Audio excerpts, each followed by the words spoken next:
All right, Shalom Israel. First and foremost, as always, I would like to give all praises, honor, glory, respect, and blessings to Yahweh, Bahasham, Yahweh Shai, Bahasham, Wakaha, Quadash. Salutations to the Lord's elect on the four corners of the earth, pushing his truth and sincerity while patiently waiting for Yahweh Shai's return, and double honors to our apostles and elders of Great Millstone, which have taught us everything we know through the spirit and power of Yahweh, Bahasham, Yahweh Shai. Okay, the Iron Dome of you small hats is no match for Iranian strikes. The Iron Dome of you gutter rats is no match for Iranian strikes.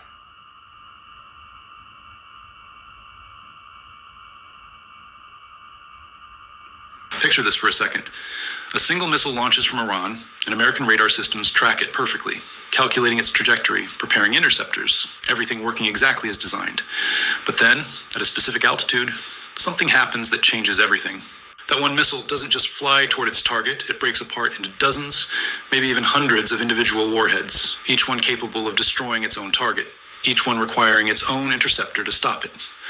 In the span of 3 seconds, what started as one defensive problem becomes 200 defensive problems. And the mathematical reality of that equation is something the Pentagon has been desperately trying to avoid talking about publicly. This isn't some theoretical future weapon or science fiction scenario. Iran has been developing cluster submunition missile technology that fundamentally breaks the economics of missile defense.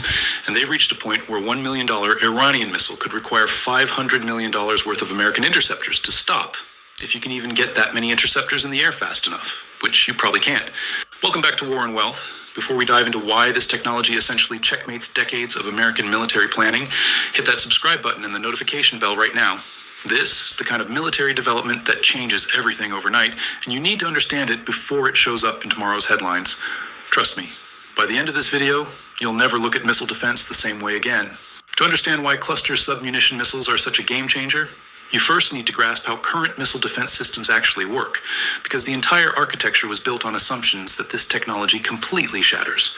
When a traditional ballistic missile is launched, defense systems like Patriot, THAAD, or Aegis detect it using powerful radars that track its speed, trajectory, and probable impact point.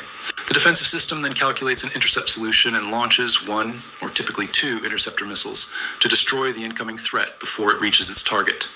This works reasonably well when you're dealing with single warhead missiles, even sophisticated ones. The interceptors are expensive, sure, around $4 million each for a Patriot PAC-3 interceptor. But if you're protecting a critical military base or city, that's considered an acceptable cost. The entire system is built on the assumption that each incoming missile is one target requiring one or two interceptors to defeat. But cluster submunition technology breaks this entire model in ways that are almost embarrassingly simple once you understand it. Instead of carrying a single large warhead, these missiles carry dozens or potentially hundreds of smaller submunitions, each one essentially a mini warhead capable of... And this is how intercontinental ballistic missiles operate. You see, rather, if you believe it or not, Russia and China, they have intercontinental ballistic missiles that can carry up to hundreds of nuclear warheads. So you can understand. And we're talking up to hundreds of nuclear warheads. Causing significant... Because at the end of the day, the intercontinental ballistic missile is just the vehicle that is being used to carry the nuclear warheads inside of it to its designated destination. Damage during the missile's flight at a predetermined point, usually during the descent phase. The main warhead section opens up and disperses these submunitions across a wide area. Think of it like a deadly shotgun blast from space, except each pellet is a guided warhead that can adjust its trajectory to hit a specific target. Suddenly, your defensive radar isn't tracking one object anymore, it's tracking a cloud of threats, each one requiring individual attention from your defensive systems. The mathematics of defending against this are absolute. You see, And this is how we know that Babylon, which is the United States of America, Babylon the Great's defenses is not going to be able to prevent its destruction from Russia's ICBMs or China's ICBMs or North Korea's ICBMs, okay, or Iran's ICBMs.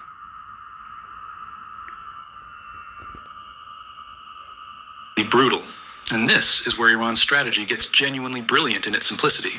Let's say Iran launches a missile carrying 100 submunitions.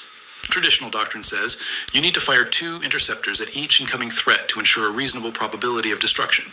That means you need 200 interceptor missiles ready to go immediately just to stop that one initial launch. But here's where it gets worse. A typical Patriot battery has 32 ready interceptors. And even if you have multiple batteries defending a location, you might have perhaps 96 interceptors available in total. You're already outnumbered 2 to 1, and that's from just a single Iranian missile. If Iran launches 5 of these simultaneously, which is entirely within their capability, you're looking at potentially 500 incoming warheads versus fewer than 100 interceptors. The math simply doesn't work, and everyone involved in So, America, according to biblical prophecy, according to Revelation, the 9th chapter, it's not far-fetched for America to be hit with, for Babylon to be hit with 200 million nuclear warheads. It's not far-fetched, man. It's not far-fetched. Okay? It's not far-fetched, man. 200 million nuclear warheads hitting Babylon the Great is not far-fetched. Defense knows it. The cost equation is even more devastating than the numbers game, and this is what keeps defense economists awake at night. Building a missile with cluster submunitions isn't dramatically more expensive than building a traditional ballistic missile. Iran can produce these for perhaps $1 to $2 million each, using technology that isn't particularly exotic or difficult to manufacture once you have the basic missile technology, which Iran has had for decades. But defending against it requires hundreds of millions of dollars worth of interceptors, assuming you even have them available. This creates what military strategists call an unfavorable cost exchange ratio, a polite way of saying the enemy can bankrupt you by forcing you to spend hundreds of times more on defense than they spend on offense. It's the same principle that made the Soviet Union realize it couldn't. Oh yeah, just like that time when Iran sent a drone into the aerial space of the Small Hats territory, right? And a defense missile basically came and shot the drone out the sky. Now, it cost $100 million for that drone missile to actually defend their sky. No, it cost $100 million for that interceptor missile to destroy that drone, right? But the drone that Iran sent was only like 50,000 or something like that. $50,000. $50,000 in exchange for 100 million. So those Iranians are smart. Okay? You're not fighting a bunch of dumbasses here. You're not fighting a bunch of stupid people, man. Okay? The Lord has been working with Iran for this particular moment. Okay? So basically, a $50,000 drone basically cost those Small Hats 100 million just to defend their sky using an interceptor missile. Let's go. Reagan's Star Wars program. Except now the equation is flipped against the United States. The technology itself isn't new, and that's part of what makes this so frustrating for American defense planners. Cluster munitions have been around since World War II, and the basic concept of multiple warhead missiles dates back to the Cold War with MIR-V technology on nuclear ICBMs. What's new is the application of this concept to conventional regional ballistic missiles, the miniaturization of guidance systems that allows each submunition to be independently targeted, and the proliferation of this capability to nations like Iran that previously lacked such sophisticated systems. The components needed to build these weapons have become increasingly available on the global market, often disguised as civilian. Yep. Let the weak say I am strong. Okay, that's Joel, the 3rd chapter. Let the weak say I am strong. Okay, you made this technology available globally. So now Iran has access to your blessing. In other words, okay? In technology or acquired. Because the missiles is really Esau's blessing. The Lord gave that to Esau, but Esau wanted to share it with the whole world. Okay? Which the missiles just another form of the sword that Esau was blessed with in the book of Genesis. Through complex networks of front companies and intermediaries.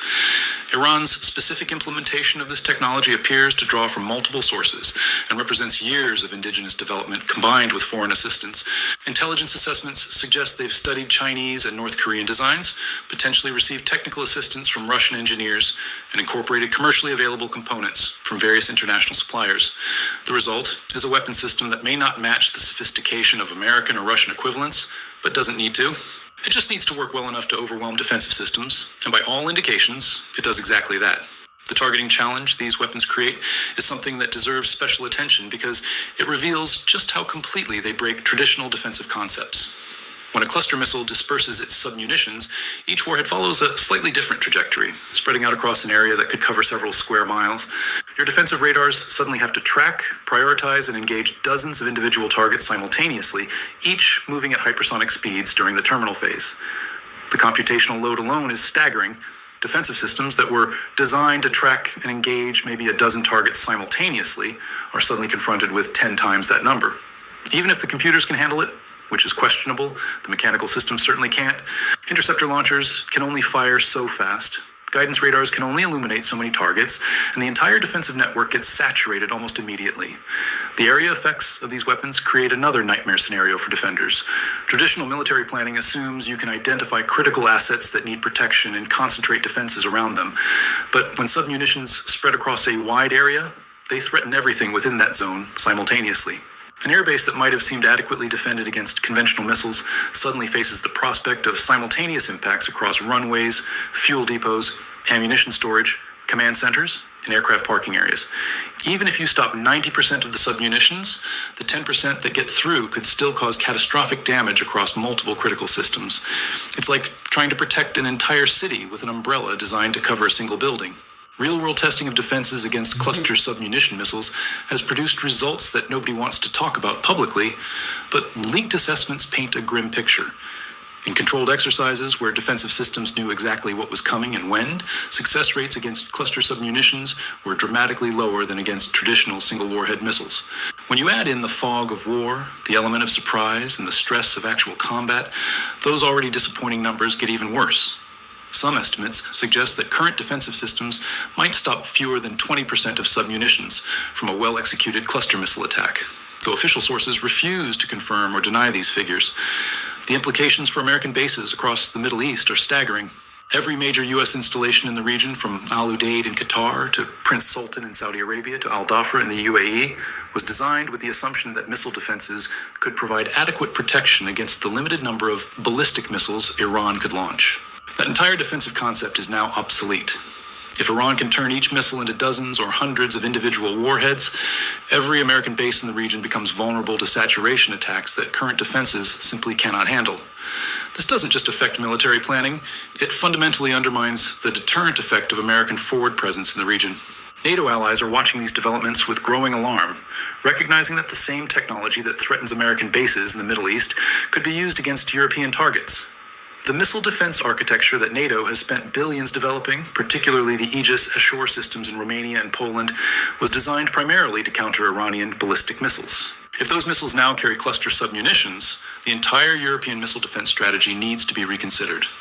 The possibility that Iran might share this technology with other adversaries, or that other nations might develop similar capabilities, independently adds another layer of concern for European security planners. The response options available to the United States are limited, and none of them are particularly attractive. Developing new defensive systems capable of handling cluster submunitions would require years of research and development, plus hundreds of billions in deployment costs, money that would have to come from other defense priorities. Increasing interceptor production sounds logical, but runs into industrial capacity constraints. The factories that produce these sophisticated missiles can't simply double or triple output overnight. Preemptive strikes to destroy Iranian missiles before launch is theoretically possible, but would require starting a war that nobody wants and might not even succeed, given how well Iran has learned to hide and protect its missile forces. The diplomatic implications of this technology are already reshaping Middle Eastern politics. Countries that host American bases are reassessing the risks and benefits of that relationship, knowing that they could become targets for weapons their defensive systems can't stop. Saudi Arabia and the UAE have notably increased their diplomatic engagement with Iran in recent months, potentially seeking to avoid confrontation rather than rely on American defensive guarantees that may no longer be credible. This erosion of confidence in American security assurances could fundamentally alter alliance relationships that have defined regional security for decades. Alter alliance relationships. Obadiah 1:7.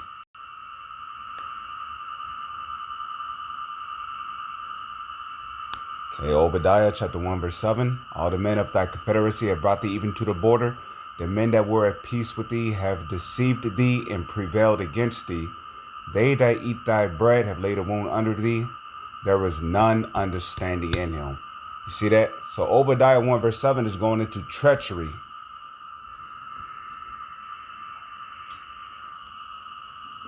Okay, and America's allies are indeed going to turn on them.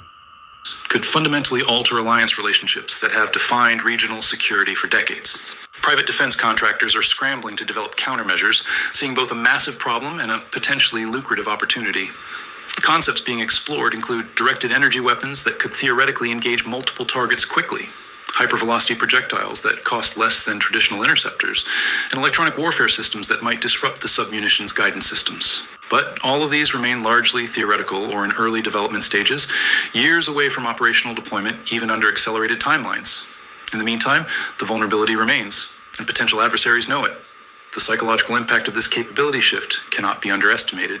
American military personnel stationed at bases within range of Iranian missiles now know that the defensive systems they've been told would protect them might be essentially useless against certain types of attacks. That knowledge affects morale, retention, and the willingness of service members to deploy to these locations.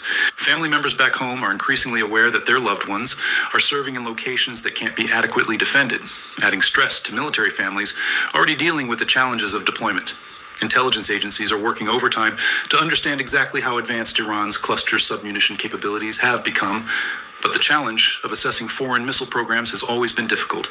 Unlike nuclear programs that require specific materials and facilities that can be you can pretty much watch the rest of this video. The point has been made, man. Look, you small hats, your Iron Dome defenses is no match for Iranian strikes. Shalom.